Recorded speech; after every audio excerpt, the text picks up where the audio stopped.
How to play guitar chords if you think your fingers are too short or too fat. I've uploaded this lesson in response to lots of people who have asked me this question, and rather than trying to answer in text over and over again, I thought it would be easier if I made a video, then I can upload it and refer people to it when they have this question. And it would be a good idea, if you can, to have a guitar on your lap whilst you're watching this video, and then you can experiment with some of the ideas I'm going to give you. So let's get on with the lesson. Issue 1. The thumb position. Without doubt, the most common issue that causes people to come to me and say they can't reach the chords is the thumb position. To demonstrate this, you'll notice I've got the camera just on the front of the fretboard and on the back of the neck, so I can show you where the thumb is as I play things. And the first thing I'll play is literally just one note at a time from the second fret. So I'm playing fret 2, 3, 4 and 5 with the first, second, third and fourth finger. And I'm playing this on the top E string. And as I play the notes, I'm leaving the fingers in place, so it looks like this. Now, to exaggerate a point and to demonstrate how your reach can be minimized by the position of the thumb, I'm going to bring the thumb right round the guitar now. And then I'm going to try and put my fingers in the second, third, fourth and fifth fret again. And you can see it's very difficult or nearly impossible. And this isn't me play acting. If you've got a guitar on your knee, try playing each fret from the second fret to the fifth fret without removing them and with your thumb around the neck of the guitar. You'll find it nearly impossible to play. Now, if I bring the thumb back around this guitar towards the floor, I can make that stretch easily. So hopefully this clearly demonstrates the importance of the thumb position. And hopefully with some of you, it solved the problem with reach. And if you were to try this same exercise on the bottom E string, it demonstrates even more how you need to have the thumb in the right position in order to get the reach.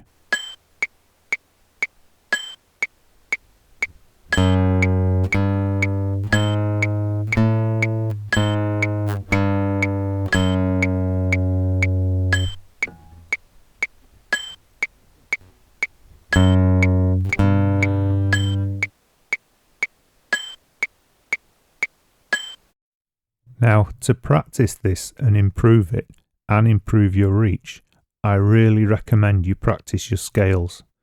Even if you only want to play chords, the importance of scales to get your fingers moving correctly and to get you holding the guitar correctly can't be understated. So I'd recommend the G major scale and just practice this using your thumb around the neck and trying to keep your fingers on each string. Here's a demonstration of what I mean, and I'm using the diatonic or 2-octave G major scale.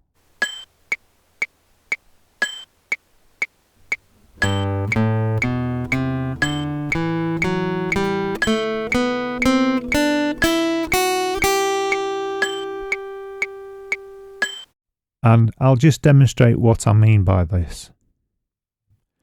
Now this is the G major scale, and if you don't know it, I'll put a link down below in the description so you can learn just this scale. Now if I play it, normally you'd expect me to remove the fingers as I play them, but in order to develop stretch, what I'll do is I'll play the first note and then I'll play the second note, leaving the first note in place.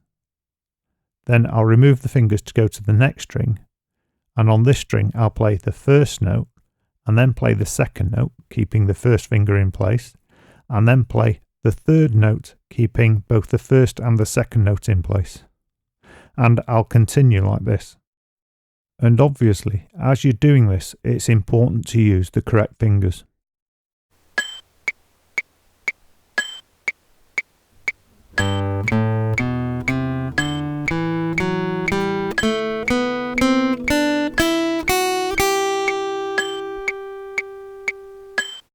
if you have to move your thumb as you're going through the scale, don't worry about it. This can actually be a really good thing, because in contemporary music, your thumb can be anywhere at any point, and some guitarists will actually bring the thumb right around the neck to fret bass notes. So the ability to move your thumb from one position to another is a real advantage. Another important thing I need to point out about the position of the thumb is that it should always be behind the fingers. So if your thumb is drifting away down the neck or up the neck, bring it back behind the fingers. With the thumb positioning, it's different for everyone, and it does to some degree depend on the size and the shape of your hand. So play around with the thumb positioning until you find the way that gives you best reach, and it doesn't necessarily have to be the most comfortable. Quite often, to get the best reach, you have to go through a stage of discomfort as your tendons stretch and as your hand gets used to the new way of playing the guitar. Before we move on, I'll just demonstrate the same trick with the G7 chord, because I've been asked about this chord in particular. And if I play the G7 chord with my thumb around the neck, I nearly can't stretch. It's really hard. However, if I drop my thumb round towards the floor, it becomes a lot easier to stretch across the strings. Hopefully, this has already solved the problems people are having playing chords. Issue 2. The angle of your fingers. A second common issue I see when people can't reach the chords or their scales is the angle of the fingers. And to get perfect stretch, your fingers should be angled at 90 degrees to the neck or at 6 o'clock so that they're pointing straight up. And without realizing, people tend to rotate their hands so that their fingers are attacking the guitar at an angle, and therefore they're making it more difficult for themselves in attaining a good reach. But it's also true that with certain chords, you do need to have your fingers at a specific angle to get best results out of the chord, and you might have to experiment with this also. Now, the finger angle is one of these things that does make your hand feel uncomfortable. In the perfect hold, you'll find your hand feels really out of place and it doesn't feel natural at all. But if you force yourself to do it, you'll eventually get used to it. Or you'll find a place that's somewhere between technically perfect and absolutely slobby that is perfect for yourself. And this is the joy of contemporary music, is you don't have to follow those exact classical rules. You can bend them slightly in order to suit your own style of play.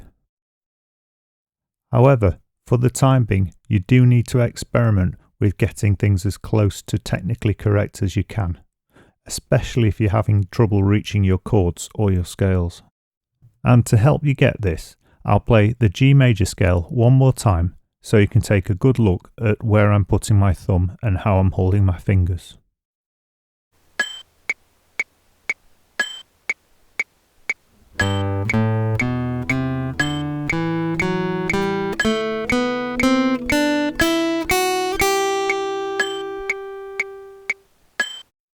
Here's the G7 played correctly.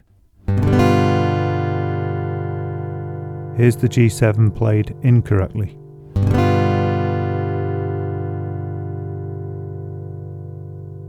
Because I've been playing the guitar for a long time and I've got long fingers, both chords sound more or less the same.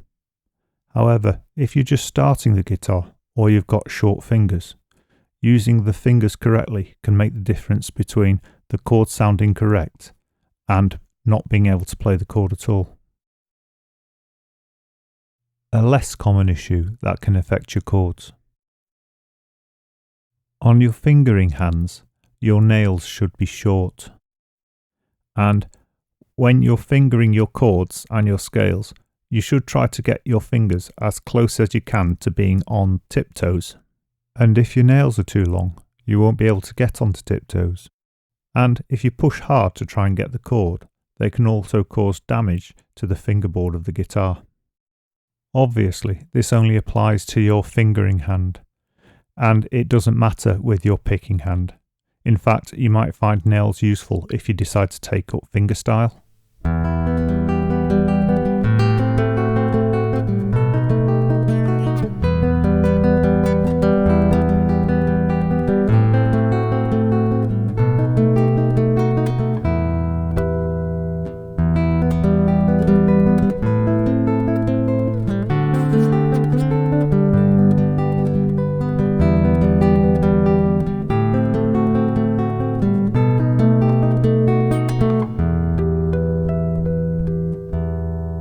But they can get in the way if you want to play heavy metal styles with techniques like tapping.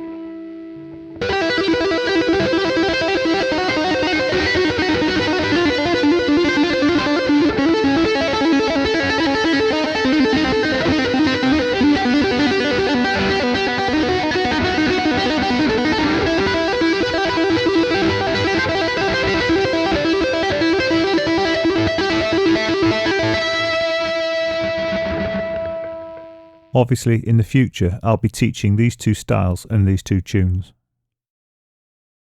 Issue 4. Your guitar. Now, if on your guitar the action is very high, and the action is the height of the strings above the fingerboard, then this can make it very hard for you to play the guitar. One of the most obvious problems is, when you press down on the strings, there's a lot more distance for you to have to push the strings before it makes contact with the frets. And when you're first learning, this can cause your fingers to get very sore very quickly. A second issue with a high action is that when you push down on one string that's between two other strings, because of the extra height between the string and the fret contact, your fingers have to be extra straight to avoid contact with the other surrounding strings, which will cause those notes to mute. With a lower action, you're far less likely to touch the strings next to the string you're trying to fret, making the guitar a lot easier to play. Another very important thing to consider is the size of the guitar, and you really shouldn't have a guitar that's too big for you. I once had an 8-year-old turn up for lessons with a full-size dreadnought, and the person in the music shop had told the parent, oh, they'll grow into it, which is really stupid. I don't like playing a full-size dreadnought, and I'm 6'2". So, if you're small, you should play an appropriately sized guitar, and if you've got a big guitar, you should put it away until you're big enough to play it. And this could make the difference between you playing the guitar and just giving up after a few weeks. So it really is important to have the right guitar. Cheats. You shouldn't be afraid of, and you shouldn't be ashamed of using cheats. Some of the best guitarists in the world have used them. And as long as the tune sounds the same and it doesn't sound wrong, go ahead with it. And to give you an example, one of the most common cheats I use is to cover two strings with one finger. And to demonstrate that, here I'm doing it with an E minor. And you can see I'm putting my first finger on both the A string and the D string at the same time. Now, some people with very narrow fingertips might not be able to do this, but the vast majority of people will. And if you put the finger straight down and it doesn't cover both the strings, you can just let it flop down just a little, just enough to cover two strings without catching any of the other strings. Now, you can also do this with different fingers on different strings. So as another example, here's an A minor where I'm playing the D and the G string with my second finger, and I'm playing the B string only with my first finger.